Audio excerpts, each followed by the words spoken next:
Therefore we ought to give the more earnest heed to the things that were heard, lest haply we drift away from them.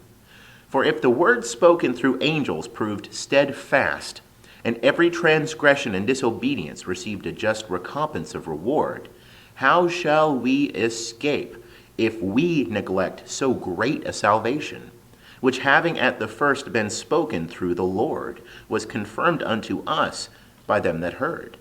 God also bearing witness with them both by signs and wonders, and by manifold powers, and by gifts of the Holy Spirit, according to his will. For not unto angels did he subject the world to come, whereof we speak. But one hath somewhere testified, saying, What is man that thou art mindful of him? Or the son of man that thou visitest him? Thou madest him a little lower than the angels. Thou crownedst him with glory and honor, and didst set him over the works of thy hands. Thou didst put all things in subjection under his feet. For in that he subjected all things unto him, he left nothing that is not subjected to him. But now we see not yet all things subjected to him. But we behold him who hath been made a little lower than the angels, even Jesus, because of the suffering of death, crowned with glory and honor, that by the grace of God he should taste of death for every man.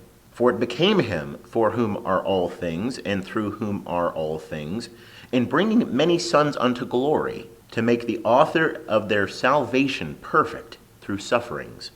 For both he that sanctifieth and they that are sanctified are all of one, for which cause he is not ashamed to call them brethren, saying, I will declare thy name unto my brethren. In the midst of the congregation will I sing thy praise.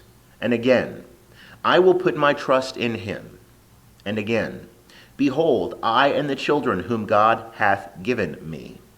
Since then the children are sharers in flesh and blood, he also himself in like manner partook of the same, that through death he might bring to naught him that had the power of death, that is, the devil, and might deliver all them who through fear of death were all their lifetime subject to bondage.